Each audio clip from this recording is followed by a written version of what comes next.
তোমার কাজ ছিল সব কিছুকে ত্যাগ করে যেহেতু আমার ঘরে আসছো, আমি আল্লাহ তাআলা তোমার জন্য হয়ে গেলাম। সুবহানাল্লাহ। ইতিকাফ অর্থ অবস্থান করা। পারিভাষিক অর্থ হলো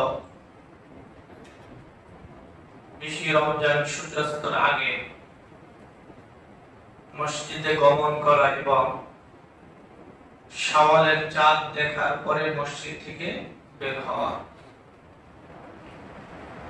পুরুষ মানুষ যারা তারা মসজিদে করবে যেখানে জামাত হয়, যে মসজিদে জামাতে নামাজ হয় এমন মসজিদে পুরুষরা অবস্থান করবে। আর মহিলারা, মা বোনেরা তারা ঘরের যে কোনো একটি পাশে একটি কোণে অবস্থান করবে। পুরুষ এবং মহিলাদের জন্য উভয়ের জন্য ইতিকাফ রয়েছে। রাসূল পাক সাল্লাল্লাহু আলাইহি ওয়াসাল্লামের ইন্তেকালের পরে, ওফাতের পরে আল্লাহ রাসূলের বিবিরা তারা ইতিকাফ করেছেন। এজন্য ইতিকাফের মর্যাদা, গুরুত্ব এত বেশি যে রাসূল সাল্লাল্লাহু আলাইহি ওয়াসাল্লাম ইতিকাফ পাওয়ার জন্য প্রথম দশক ইতিকাফ করেছেন। জিবরাইল আলাইহিস সালাতু ওয়াস সালাম আসলেন, এসে বললেন, ইয়া রাসূলুল্লাহ, আপনি কি কদরের রাত্রির জন্য ইতিকাফ করেছেন? আল্লাহ রাসূল বলেন, জি। হযরত জিবরাইল আলাইহিস সালাতু ওয়াস সালাম বলেন, আপনি ইতিকাফ পান নাই। এরপরে রাসূল সাল্লাল্লাহু আলাইহি ওয়াসাল্লাম দ্বিতীয় দশকে আবার ইতিকাফে বসলেন। ইতিকাফ শেষ করে যখন 10 দিন শেষ হলো, জিবরাইল আলাইহিস সালাতু ওয়াস সালাম আবার আসলেন, এসে বললেন, ইয়া রাসূলুল্লাহ, আপনি কি শবে কদরের জন্য ইতিকাফ করেছেন? আল্লাহ রাসূল বলেন, জি। হযরত জিবরাইল বললেন, এই দশকেও আপনি ইতিকাফ পান নাই। এরপর জিবরাইল আলাইহিস সালাতু ওয়াস সালাম আল্লাহ রাসূলকে বললেন, ইতিকাফ হলো রমজানের শেষ দশকে। আল্লাহর পয়গম্বর আলাইহিস সালাতু ওয়াস সালাম এরপর থেকে প্রতি রমজানে জীবনে যতবার রোজা পেয়েছেন সব রমজানে শেষের দশক ইতিকাফ করেছেন। শুধুমাত্র যেই বছর তিনি ওফাত হয়েছেন ওই বছর আল্লাহ রাসূল 20 দিন মসজিদে ইতিকাফ করেছেন। আল্লাহ রাসূলের রাত্রি খোঁজার কি প্রয়োজন ছিল বেশি? কথা বোঝেন না? বেশি প্রয়োজন ছিল? তারপর কেন খুঁজেছেন? এই রাতের অনেক মর্যাদা।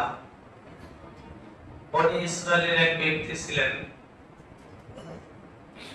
যে ব্যক্তি দিন এবং রাত অর্থাৎ দিনের বেলায় অবিরাম জিহাদে লিপ্ত থাকতেন আর রাত্রি বেলা সারা রাত আল্লাহর ইবাদতে থাকতেন। এরকম ভাবে 1000 মাস তিনি এভাবে ইবাদত করেছেন। যখন এই হাদিস, এই কথা শোনালেন, আল্লাহ রাসূল বলার পরে সাহাবীদের মন খারাপ হয়ে গেল। তাহলে আমরা কি করি? 1000 মাস দিনের বেলায় যুদ্ধ, রাতের বেলায় আল্লাহর ইবাদত, নামাজ, কালাম, জিকির, আজকার। তাহলে আমরা কি করতেছি? তো আল্লাহ রাসূল সাল্লাল্লাহু আলাইহি সাল্লাম দেখলেন যে তাদের মন খারাপ হয়েছে। জিবরাইল আলাইহিস সালাতু ওয়াস সালাম এসে আল্লাহ রাসূলকে বলেন, ইয়া রাসূলুল্লাহ, আপনার উম্মতকে আপনি জানিয়ে দেন যে বছরের ভিতরে একটি মাস থাকবে, এই মাসের ভিতরে শেষ দশকে বেজর রাতের ভিতরে একটি রাত রয়েছে, যে রাতে ইবাদত করলে, এক রাত ইবাদত করলে বনি ইসরাইলের ওই ব্যক্তি যে 1000 বছর, 1000 মাস দিনের বেলা বিরাম যুদ্ধ এবং রাতের বেলা ইবাদত করেছে, তার চেয়ে ওই এক রাতের ইবাদতের সব আল্লাহ তাআলা বেশি দিবেন। সুবহানাল্লাহ। তখন সাহাবীদের মন খুশি হলো এবং আল্লাহ রাসূলের সাথে তারা ইতিকাফ করেছেন। আল্লাহ রাসূল সাল্লাল্লাহু আলাইহি সাল্লাম ইন্তেকালের পরে হযরত ওমর রাদিয়াল্লাহু তাআলা আনহু, আবু বকর সিদ্দিক রাদিয়াল্লাহু তাআলা আনহু, তারা খলিফা থাকা সত্ত্বেও তারা কিন্তু ইতিকাফ করেছেন। এজন্য আজকে আমাদের যারা নিয়ত করে ফেলেছি পূর্বে মাগরিবের পূর্বেই আমরা মসজিদে চলে আসব, ইতিকাফ করলে 5টি ফজিলত রয়েছে। কয়টি? এই 5টি ফজিলত সে নিশ্চিত পেয়ে যাবে। সুবহানাল্লাহ। 5টি ফজিলত আল্লাহ তাআলার পক্ষ থেকে তাকে দেওয়া হবে, এই পুরস্কার করা হবে। যে ইতিকাফ করবে, আল্লাহ রাসূল বলেন শুধুমাত্র সেই ব্যক্তির জন্যই এই 5টি ফজিলত আমি রেখেছি। তার মধ্যে প্রথম ফজিলত হলো, যে ব্যক্তি আল্লাহর জন্য নিজের বিবি, বাল বাচ্চা, আত্মীয় স্বজন, দুনিয়াদারি, ব্যবসা বাণিজ্য সব কিছু ত্যাগ করে আল্লাহর জন্য দুনিয়ার সব কিছু ছেড়ে মসজিদে ইতিকাফের নিয়তে অবস্থান করলো, আল্লাহ তাআলা তার থেকে জাহান্নাম 3 খন্দক দূরে সরিয়ে দিলেন। সাহাবারা জিজ্ঞেস করলেন, ইয়া রাসূলুল্লাহ, 3 খন্দকটা কি? এটা তো আমাদের বুঝে আসে না। আল্লাহর পয়গম্বর আলাইহিস সালাতু ওয়াস সালাম বলেন, আসমান এবং জমিন এর ভিতরে যত জায়গা রয়েছে, আসমান এবং জমিন এর ভিতরে যত জায়গা আছে, 7 আসমান 7 জমিন, এই পরিমাণ হলো 1 খন্দক। সুবহানাল্লাহ। তাহলে 3 খন্দক হলে 3 ডবল। 1 নাম্বার পুরস্কার হলো তার থেকে জাহান্নাম গুলো 3 খন্দক দূরে সরিয়ে নেবেন। 2 নম্বর ফজিলত, যে ব্যক্তি ইতিকাফ করবে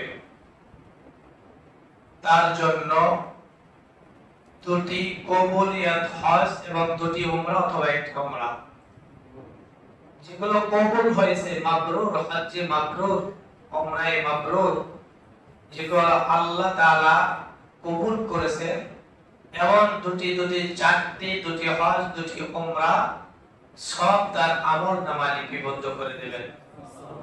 সুবহানাল্লাহ। একটু জোরে বলেন সুবহানাল্লাহ। 3 নাম্বার, যদি কোনো ব্যক্তি কদরের রাত্রি পেতে চায়, আল্লাহ রাসূল বলেন সেজন্য শেষ 10 ইতিকাফ করে। যে ব্যক্তি ইতিকাফ করলো, শুয়ে থাকলো, বসে থাকলো, ঘুমে থাকলো, যে অবস্থায় থাকুক না কেন, ইতিকাফ সে নিশ্চিত পেয়ে যাবে। চতুর্থ নাম্বার,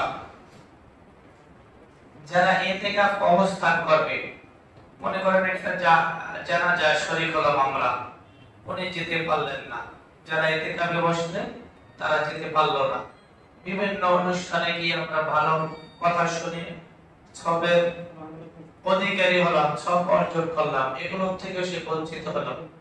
আল্লাহ রাসূল বলেন যে না, তোমার এলাকায় যত মানুষ যত নেক কাজ করবে, যত ভালো কাজ করবে, তার একটা অংশ ইতিকাফকারীর আমলনামায় আল্লাহ তাআলা পৌঁছে দেবেন। সর্বশেষ, যে ব্যক্তি খাঁটি তওবার সাথে নিজের অতীতের গুনাহ, যে গুনাহ পৃথিবীর কেউ দেখে নাই কিন্তু সে জানে, পৃথিবীর কোনো মানুষ জানে না, কোন মানুষের সামনে তার গুনাহ প্রকাশ পায় নাই, এগুলোকে স্মরণ করে খাস দিলে তওবা করে, আল্লাহ তাআলা বলেন, যে বান্দা যে ঘরে মেহমান যায়, মেজবান কি তাকে ঘর থেকে বের করে দেয় নাকি আদর আপ্যায়ন করে? আল্লাহ তাআলা বলেন, আমার ঘরে তুমি আসছো, তোমার বিবি ছিল, তোমার ছেলে মেয়ে ছিল, তোমার মা বাবা ছিল, ভাই বোন ছিল, বন্ধু বান্ধব ছিল, ব্যবসা বাণিজ্য ছিল, তোমার কাজ ছিল, সব কিছু ত্যাগ করে যেহেতু আমার ঘরে আসছো, আমি আল্লাহ তাআলা তোমার জন্য হয়ে গেলাম। তার মানে আল্লাহ তাআলা তাকে পূর্ণ মাফ করে দিবেন। এই ইতিকাফকারী যে ইতিকাফ করবে, আল্লাহ তাআলা তাকে 5টি পুরস্কারে পুরস্কৃত করবে। এজন্য আমরা করতে রাজি আছি তো ইনশাআল্লাহ। দুনিয়ার ব্যস্ততা আপনার শেষ হবে না। আমার এই ব্যস্ত সেই ব্যস্ত, এই ব্যস্ততা আমরা কখনোই শেষ করতে পারবো না। এই ব্যস্ততার মাঝেও আমাদের ইবাদত বন্দেগী করতে হবে, আল্লাহর সান্নিধ্য অর্জন করতে হবে।